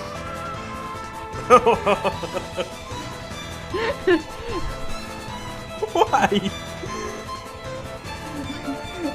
You can do it. Why not? There's a monster behind you. Yeah. Oh, watch out! There's a monster. Bark, bark. On the subject of the dogs though, best and worst assist trophy, and assist trophy that you wish came back, but didn't. Bark, bark, bark, bark. Let me get a. You actually like the Nintendogs? I said worst. Oh, I thought you meant worst. Oh, well, here, best and let me worst. get a list of assist trophies. Are we gonna say assist trophies and post them all separate? Yeah, we'll have those as separate. Smash Ultimate. Which assist trophies were missing? That's my question. I know Cat and Anna are missing, which is really annoying because I really like Cat and Anna. No, we already have Latias and Latias. Yeah, They're but the still. same thing. Worst Because that hasn't stopped them before. Worst assist trophy. What are these? I guess they're like worst assist trophy Kawasaki because I hate Kawasaki. Next. 15 billion calories. I don't know why I developed a unnecessary hatred for Kawasaki, and I'm just sticking to it. Kawasaki's not that bad, but plus it meant we got Chef Kirby back into Smash. Yeah. And really though, Starfy. Starfy should have never come back. Yeah, I don't know why they keep bringing Starfy back. He's useless. Has Starfy ever won somebody like a match before? I don't even think Starfy even does something. Good. Oh, I just remembered Color TV Game 15 with the Isabel glitches. Stupidly hilarious. Too many. Devil. Too many balls. Isabel Devil. Oh no, I think my brother's house. Friends are over. I'm sorry to keep screaming. Oh, good. I will say though, just very quickly as a small tangent, then on the subject of assist trophies, sort of, people, I don't know why you keep wanting a ARMS character for Smash Brothers. Think of what Springman would be like if you could actually play as him. I mean, I originally said, oh, Springman would be perfect because he's a fighting rep. He's like one of the newer fighting reps, but yeah, yeah, I can see that as a little bit broken. That range, though. Exactly, it's the range, and even in the arms that don't have as long of a range are the ranged arms in the game and have guns on them. Like, if you were to tell me that Springman was originally considered to be a fighter, I would believe you. This is probably why he's delved down to assist trophy, but that's all speculation for me. Yeah. Best assist trophy? Or how about, like, funniest assist trophy is Captain? Time to go to school, guys! Yeah, Captain is definitely one of the funnier ones. I was so happy to see Bomberman. I do wish he got promoted to a fighter, because he is an iconic character, but he's really good as an assist trophy at least, so... Moon's a really good like a screen kill assist trophy. I'm happy he's here. Yeah. When they were all announcing assist trophy, and this is before they announced like bosses, it's just like, guess what, guys? Rathalos is here, and that means so much to me because Monster Hunter is huge for me since 4, and I've been so proud of the series for getting as big as it did. I'm just like, Rathalos! I got my whole house of rubies. I have a shrine of Rathalos behind me. That's how much I love him.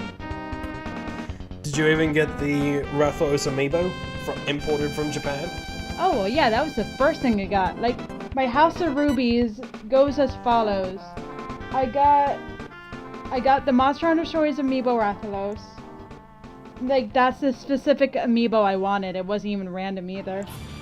I got a little blind bag Rathalos when I went to this, a little Japanese thing, and they got Monster Hunter blind boxes, and it was Destiny, me and Rathalos. I got a Pop Vinyl Rathalos I got for, the holidays.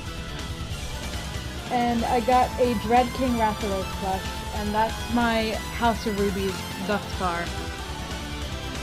Why did you get the Funko Pop? I didn't get the Funko Pop, that was a gift.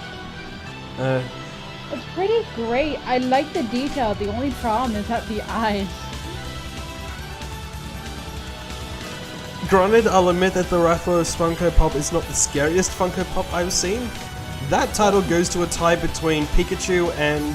well, Pikachu, Big Bird, and any of the characters that try to have something original with the bodies yet still have the stupidly oversized heads, such as the Sailor Moon characters.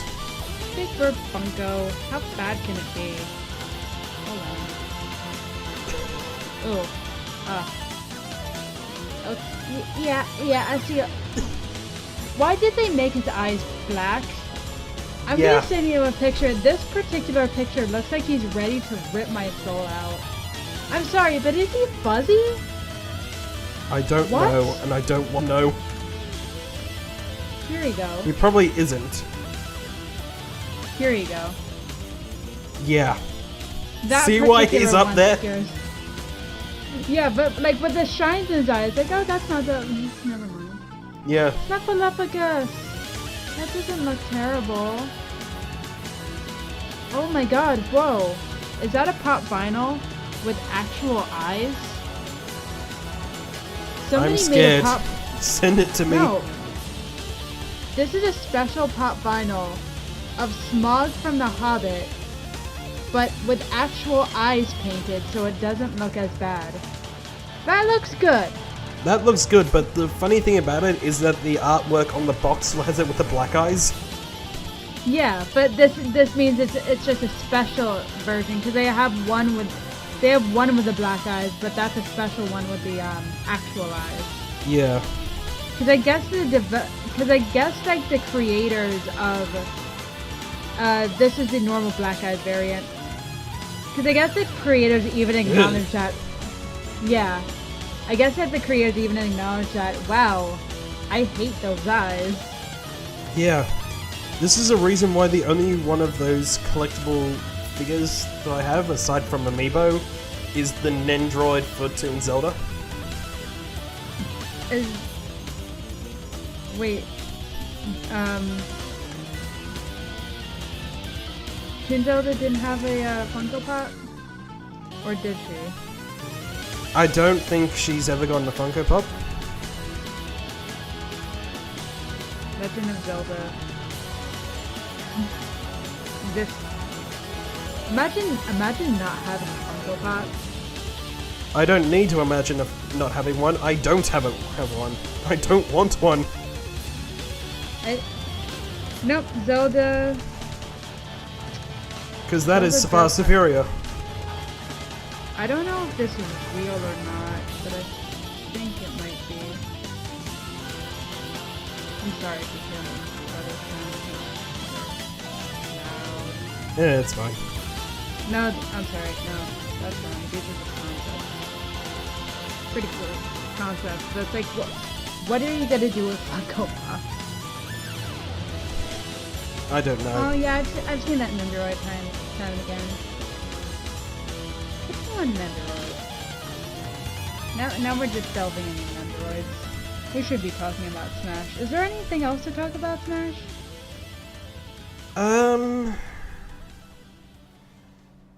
There isn't a huge amount. We might as well talk about the spirits themselves. What are your thoughts on them?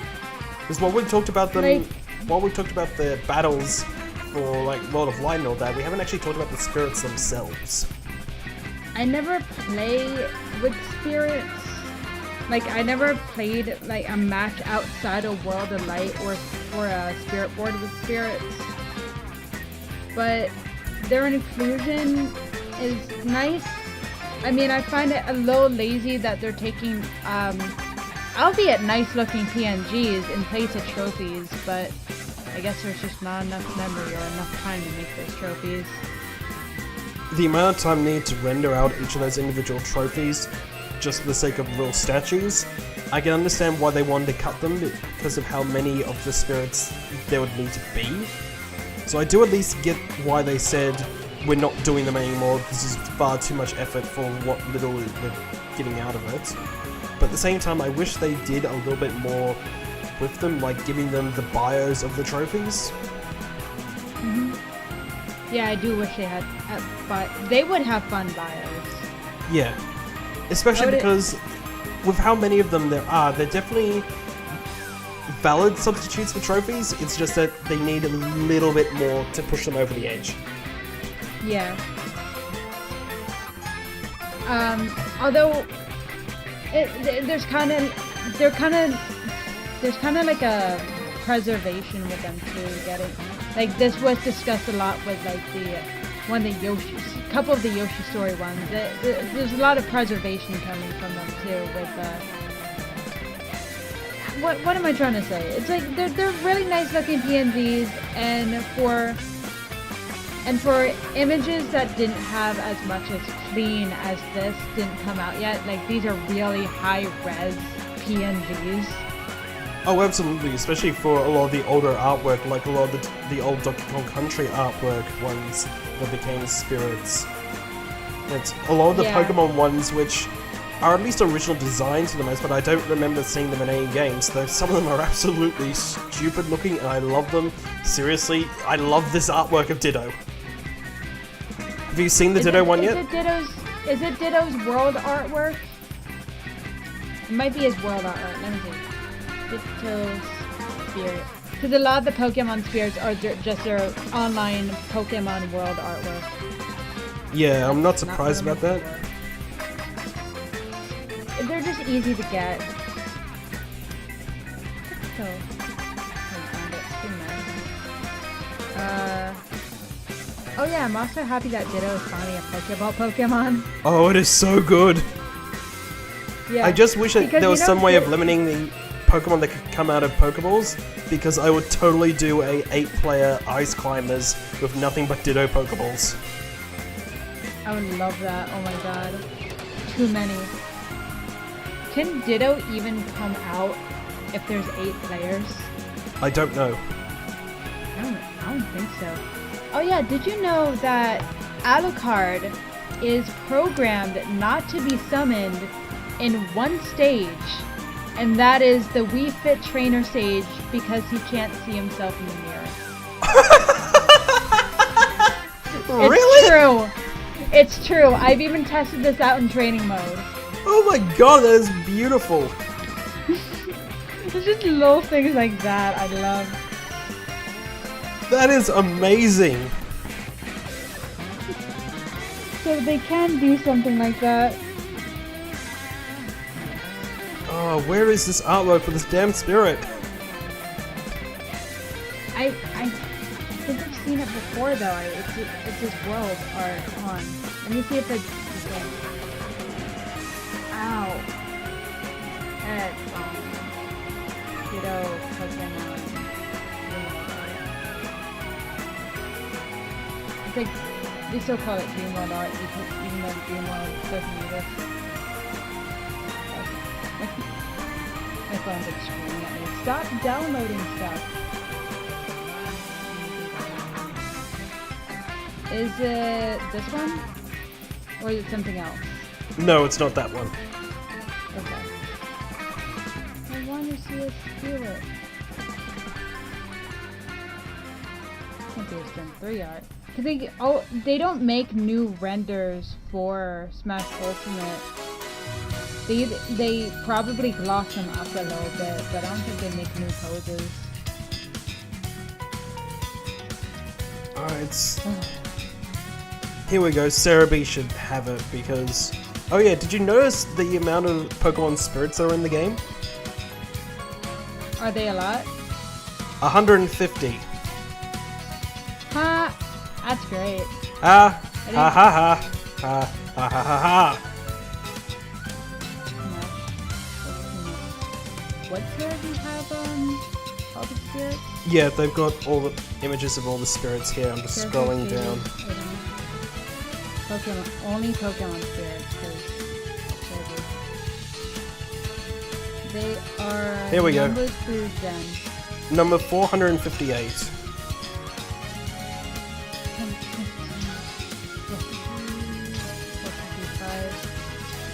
No, I don't see Ditto. No, that's not it. I don't see Ditto on mine. It just goes 455 to 459. Have you scrolled all the way down? Guess I have to. Detective, Moderna, it's all the Gen 6 stuff. Oh, no, It's oh, listed no, under not. support spirits. Oh, there he is. There he is. I'm so happy to be here. Hey! What is that art? Where's that art even from? I don't know, but I love it. Because the majority of these look like they're world sprite. I recognize Chansey's world sprite. I recognize Gengar's world sprite. What is that art of Ditto from? Oh, maybe I wasn't looking at the correct world sprite. Pokemon. It's weird though because most of the spirits have the same artwork until you get to the final 3 where it's Detective Pikachu's render from the game and then the straight up artwork, box artwork for Partner Pikachu and Partner Eevee. I was gonna say, speaking of Detective Pikachu's mouth, because Detective Pikachu looks like a freaking Muppet. Have you ever seen the difference between render Leaf and in-game Leaf? Yeah, I have. Where in-game Leaf looks like a freaking Muppet. Yep. Strange. I really like the fact that they have Leaf, though. Same here. Praise be Leaf. Wait, should we keep calling her Leaf or actually call her Green now? Because her official name in the games is Green. Really? Alright, so call her Leaf because that's... Is Leaf's design heavily based off Green's design from Gen 1? Okay, nerdy shit here. Oh no. Green's concept design was used in the Pokemon Adventures manga, where it was known as Blue in Japan and Green for the rest of the world, because Blue was known as Gary for the rest of the world, because we got red and blue. In Japan, our Blue was named Green. So yes, which meant that our Green was named Blue. Ew. Yeah. The design was revised for Fire Red and Leaf Green, and not given a name at the time. But in the Adventures manga, she just wore it as another costume, so she was still known as Green. Okay. The original design, though, was remixed again for Let's Go Pikachu and Let's Go Eevee.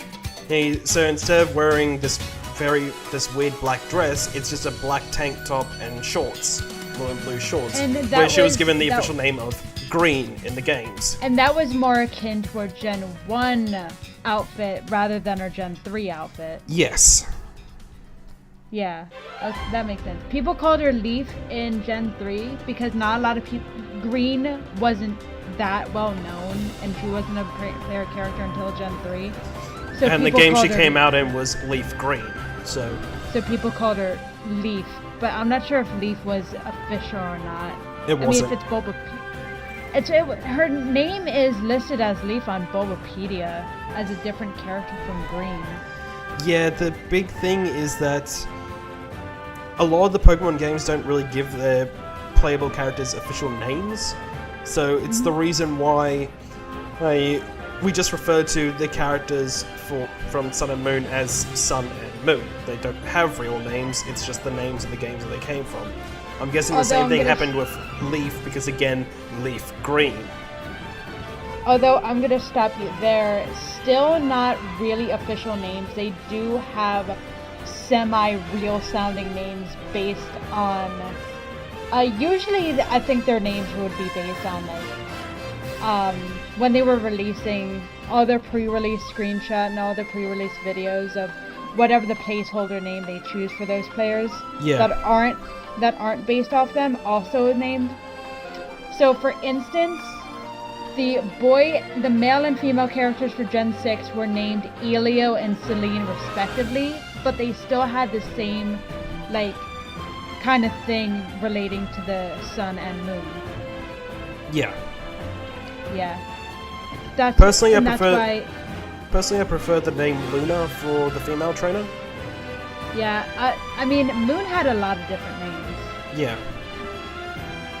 But why is it that we have so many different names for Moon, 2 different names for Green, but whenever we see Gold, it's either just Gold or Ethan, and Red doesn't have anything to him, and Red doesn't have an alternate name at all. Aside from Ash. I guess. Originally, players gave him the name of Ash because of how big the anime was. Same way as unofficially, Blue will always be known as Gary or Arshat. Yeah. Oh, I'm sorry. I think these names also based off what the default name gives you when you start the game. Which got phased out over time when you could just add your own name in by default. Yeah, but I don't think we have default. When did they phase out default names? Sometime after... I think Gen 5 is when they phased them out. Yeah, I think Gen 5 was when they phased it out completely. Yeah, we still had default names in Gen 4, that's why we always call them Lucas or Don. Well, Don because of the anime, but still. That and their names were used for the Professor, because the other skin was used as the Professor's assistant. So when you're playing as the male one, the female trainer would be referred to as Dawn by the Professor, and if you're playing as the female trainer, the male one would be referred to as Lucas. That's true, too. Also, thank God for the emoticons in Gen 4, because I always added an emoticon after the rival's name. Why am I not surprised? Hey, where's your rival, smiley face? Meanwhile, you it actually reminds me of something. I'm watching a Let's Play of Twilight Princess at the moment, and the person who recorded decided to refer to Link as Senpai. That's the name that they gave him, and they don't use it very often. But oh god, when another NPC uses that name, it is freaking hilarious. You must save the world, Senpai. Exactly. I love all these like custom things in everyone's like playthrough. Like their respective in-jokes. Do you want to hear my in-jokes that I made for myself, even though I'm the only one watching it? Sure. I'm not playing through Birth by Sleep because screw that and screw the Unversed. Like in celebration of Kingdom Hearts 3, I've been like watching Birth by Sleep because that was like the only Kingdom Hearts game I missed. But of course, that one had to be the most lore-heavy one. And the one to introduce the command deck, which I wish came into Kingdom Hearts 3. They didn't do it. They brought back the MP system again. I prefer the NP system. I can live with the command deck system overall. Yeah, I should revisit Dream Drop this one sometime. But, what is it? Oh yeah. Have you ever noticed that Aqua has such bad voice acting? Yeah, I did. Though it's more bad voice direction. The actor's fine and does a better job with it later on. It's just, oh god, that direction. It screams Japanese dub. Yeah, like every scene that she's in, even in scenes where she doesn't need, like where she needs to be happy, she sounds so depressed. And like nothing bad happened to her before yet. It's just like, I call Aqua's story Aqua, the search for her lost serotonin. Yeah. I mean, like, at least on the plus side, with that, Aqua is just, oh please, can you just smile for once? Whereas you come to games like Pokemon Sun and Moon, it's like, the world is being ripped apart here. This is not the time to be smiling. One of your friends is going through mental trauma because of her mother is abusive as hell. Stop smiling! How? Are you? No. Yeah, this is great. How, please? But here's how Kingdom Hearts goes. It's like, give me a happy Disney character that was in Birth by Sleep, like Hercules, I guess. Hercules, Stitch, the Princesses of Heart. Yeah. Let me say. Does Maleficent count as happy? No. Well, I mean, like she's happy in the evil sense. No. She goes up to Hercules and she's like, Hercules, do you have spare serotonin? And that's her whole story. Yeah. Kyrie, what's your name? Kyrie, spare serotonin, please. On the plus side, it looks like it will hopefully be improved for Kingdom Hearts 3 because there are these two weird things that have been introduced into Kingdom Hearts for Kingdom Hearts 3. You mean Heartless? No. Oh? Actual jokes. And this absolutely weird and foreign thing that has never been seen before. What? Actual NPCs. Wait, like there's NPCs in the cutscene? Yes, and you see them in the world. One of the things you have to do. I have not seen that since Twilight Town. Yeah, like one of the things that you have to do when you get to Olympus, from what I've seen the first 2 hours of Kingdom Hearts 3, you have to save some of the inhabitants of Olympus from the destroying town. I think it's Thebes, I think is the actual town name. Thebes, yeah. You've got to save the inhabitants of Thebes because the Heartless are destroying the entire town. It's like, oh god, there's people who live here! I love it how in Kingdom Hearts cutscenes they just assume people are there, but they never actually bother drawing them in. Yeah. Anyway, which gets really weird when you get to places like Traverse Town, which is supposed to have a lot of people, yet there's only like 3. Anyway, I'm sorry. How long have you been going on for? Well, at least an hour and 50 minutes, and we've gone well off the rails of Smash right now. Yeah, but Smash, you're allowed to go off rails. Come on. Yeah. I can't stay too much longer because my DMs are starting to hop up again. I hate the fact that my brother's loud friends are here and probably messing up my whole recording. I'm not getting anything on this end at least, so by the sounds of it, you're fine. Oh, that's great. I don't want to check my DM. Sorry, I'm getting to the point where I get frustrated at every note of sound I hear, but I have to hear the note of sounds anyway. Yeah, I don't blame you. Yeah, this is why I want to start early. Yeah, let's wrap up the Smash review then. Final thoughts? Yeah. Smash Ultimate is a good game. I'm happy that it's getting like the attention it deserves. I'm happy it's not on the Wii U. Yeah, same here. Yeah, do you think, last thought, do you think Smash is getting, like, the love it needs? Do you think it's not gonna, like, wear down anytime soon?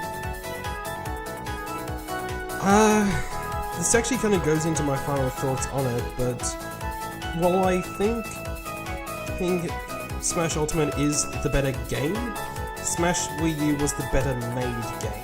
Because there are things that had to be sacrificed for the rush development time for this one, such as the milestones and the awkward challenges. So for the record, this is Smash Bros. It's going to have a long life anyway, especially with the DLC. The first Fighter Pass, and potentially more going forward if Nintendo is going to keep pumping out Smash DLC. So it's going to have a long life. But I understand Melee having a long life. I understand 64 still getting revisits every now and again. 64 is a really odd Smash game, but it's one of the first. I feel like Smash 4 might get thrown out in favor of Smash Ultimate because it feels like Smash Ultimate is just a better Smash 4. Yeah, that's overall it is in terms of the fighting mechanics and that, but there are things like the better milestones, the better challenges, there's the extra detail for the trophies that really should have been ported over to the spirits. Little things like that, which aren't deal breakers, but they are things that, if you've been playing Smash for a long time, will feel empty without them, such as things like home run contests, which is nowhere to be seen. Yeah, I'm really sad about that. Besides single player stuff, I'm mainly saying it as a fighting game because this is just kind of makes or breaks the deal for like fighting game. What do you call it? Like the longevity of said fighting game. Yeah. Do you also feel like Smash Bros got kind of thrown out for Smash Ultimate? Yes and no. The fighting mechanics are solid. It's still fun to play. This isn't something like Marvel vs. Capcom Infinite where it feels rushed. Yeah. In terms of the raw fighting mechanics scene. I mean, it's while the basics of it are still there and still perfect, really the only thing that makes it feel rushed is the lack of the things like home run contest and things like that. I mean, would you ever revisit Smash 4 after Ultimate to play with friends? Probably not, no. I mean, I think we can all agree that none of us would rather revisit Brawl. Unless if it's for stage creation, which I'm still kind of sad that they don't have that in Ultimate. No, I'm willing to revisit Subspace every now and then. Yeah, Brawl is from more a start to finish revisitable than Subspace. 4. Yeah. Brawl's more revisitable than 4, and that's sad. Yeah. 4 is such a tragic game when you think about it. But 4 was unfortunately doomed to fail because of the system that was being released on. A very tragic system. A very tragic system. And I've yet to beat Lucien Argacuga on 3. I mean, I beat it, I just haven't gotten to other monsters after that, because nobody wants to play with Wii U anymore. I'm sitting in all dusty. Right now, my Wii U is primarily used as a Netflix machine. And that is it. Yeah. Well, at least it gets some use. Yeah. Yeah, hiccup. Anyway, what else? Do you think it was overhyped for what it was? I think we got way too much information.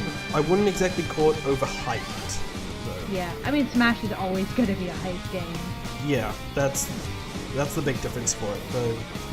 I guess the final thing to bring up, though, aside from your view on whether you think it was overhyped or not, who do you think is going to be coming for the DLC after Joker? I feel like this is going to be a question. Lately, there's been news that... There was one news that Microsoft was like, good, like, you do good, Nintendo. And everyone's like, Microsoft rap! Yeah, and the weird thing is that right now, if Microsoft is going to allow Nintendo to use any of their IPs, it's going to be one of three, by the looks of it. Banjo-Kazooie, because a lot of diehard fans want Banjo-Kazooie. Phil Spencer has gone on record saying he's fine with letting Banjo-Kazooie into Smash because of how ingrained into the N64 and Nintendo Banjo-Kazooie are. Plus, it would be a really good way to make up for nuts and bolts.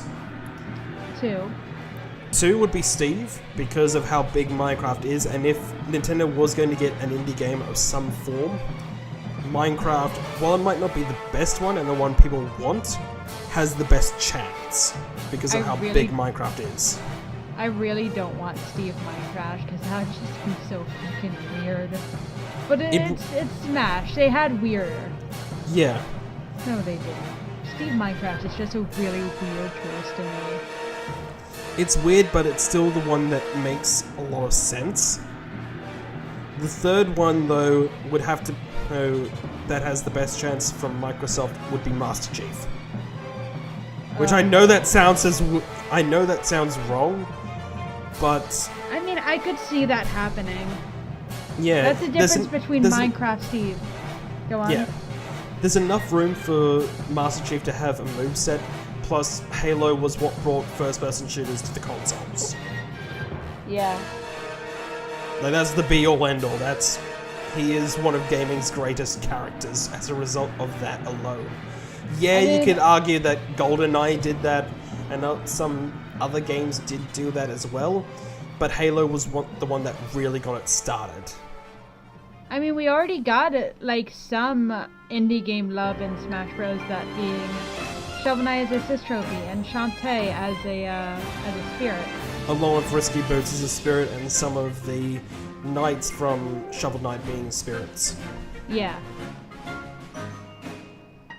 So it is definitely going to be one of those three, at least. I mean, Joker as rep makes sense. I just don't know where they're going to go with it. I can see Banjo-Kazooie. Actually, can I get like a list? Like, they followed the list from the Smash ballot. And let me see the Smash ballot list and do it based on that. Yeah. I will say, I do believe a lot of the leaks with the next one being a Dragon Quest representative from Square Enix, because I think I could see that. I think it's also going to be a lot easier to get the rights for Dragon Quest from Square Enix than Cloud was.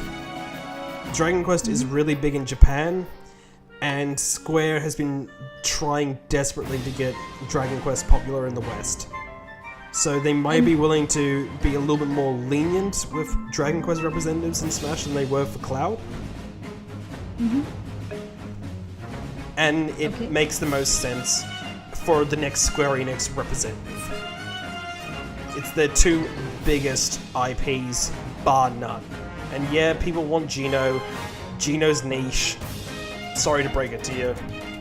And yeah, Dragon Quest is niche in the West, not so much in the East. Yeah. But who knows at this point? Honestly, who knows at this point? Because I don't know what to predict when it comes to like when it comes to DLC fighters. Because how many DLC fighters do we have left? Like 2? 3? For currently for this fighter pass. Okay, and Nintendo already knows like who they are, obviously, right? Yes, and I'm throwing in the caveat of for now, because with Nintendo saying they want to put more of an emphasis on DLC, try and keep games going for a long time, they may they may pull Sakurai out to do something else.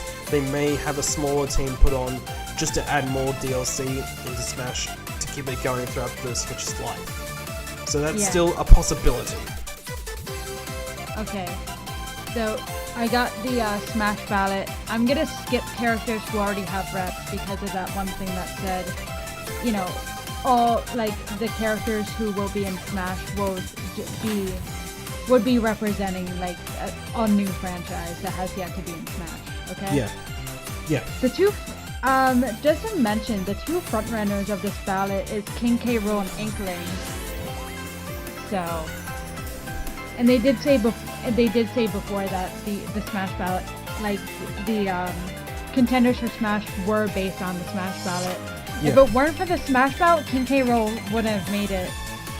And we wouldn't have gotten that amazing remix of Gameplay Galleon. Yeah. You still there? Yeah, I'm still here. Sorry. Sometimes it cuts in the. Here they come. All right. Let's do this quick. Wonder Red. I think that's from Wonderful 101 and no. Wasn't somebody from Wonderful 101 a spirit, or was that something else? I think there's a spirit, and there was definitely some Wonderful 101 trophies, but I don't think Wonderful 101 has the presence needed for there to be a fighter. Chibi Robo, was he assist trophy at one point? No, he's never been an assist trophy. You're thinking of the Ray MK3 from Custom Robo. Yeah. Chibi Robo as a fighter, I could see that happening actually. Yeah, same here. Especially because the final smash could just be a flaming Chibi Robo. Exactly. Isaac Golden Sun. Golden Sun hasn't had love in forever. Yeah, sadly. Would you see that happening though? I mean, he was a assist trophy. He is an assist trophy now, and I don't think he's going to be promoted to assist trophy in Ultimate. I don't think any character that is currently an assist trophy is going to be promoted in DLC. Because you're removing content from the base game to sell back as DLC to an extent. I know Nintendo is not going to pull that trigger. Yeah. I know that this has already been I'm kind of skipping over Geno because it's like, yeah, everyone knows how they feel about Geno. Paper Mario, probably not from what they've said about reps, but you never know. Yeah, and I struggle to think of of a fighting style for Paper Mario that doesn't borrow a lot from regular Mario in terms of movement and that. Honestly, I'm trying to think of a fighting style for a Paper Mario that doesn't borrow a lot from Kirby. Yeah. One rep I'm gonna keep supporting until I eventually die or until I get in is Agumon. I know that sounds weird. Sounds weird. The game Digimon did start off as a game, for the record. There's enough room for a moveset. Plus as well, easy assist trophy being a Tamagotchi because Digimon was started as the boys' equivalent to Tamagotchi. I'm gonna send you an image, but what if Jibunyan from Yokai Watch mixed in Smash? I can understand why they would want to do that. The big thing is, it just depends on how big of a pool it's going to have, because I don't think Yokai Watch has a big pool, at least it doesn't here from what I've seen. Like, people know of it, but it's not on the level of something like Pokemon was, where it is a craze that has gone lots of fans into it. I've personally seen the Yokai Watch games. I think they look fine. I just don't know enough about them. It tried to be a Mon game where Digimon Pokemon were, but I think it, like, when it came out, everyone's like, oh, it's the Pokemon killer. Like, Yokai Watch is the Pokemon killer, but it never actually killed off Pokemon. Yeah. Also, let me reiterate. But wait, go on. It's hopefully making Pokemon compete more, which I'm all for, but it hasn't killed them. But that's just because, while Pokemon has a universal appeal to it because it's just general animals for the most part, Yokai Watch is very much focused in Japanese culture because ghosts and spirits don't mean the same thing outside Japan as the yokais. Yeah, and they have very specific spirits in their folklore, but what I do like about Yokai Watch is that it kind of lets you into Japanese folklore. You know? Yeah, which is a good thing at least, and I'll admit, I'm still considering trying a Yokai Watch game. It's just a low priority for me. Yeah, same here. That makes any sense? Same here. I heard the anime was interesting. Yeah, same here. But also, it's just in that kind of category for me. Okay. Not on the Smash Belt. Jibunyan was never on the Smash Belt. I just thought that would be an interesting thought. But what if Jibunyan, except he looked like this?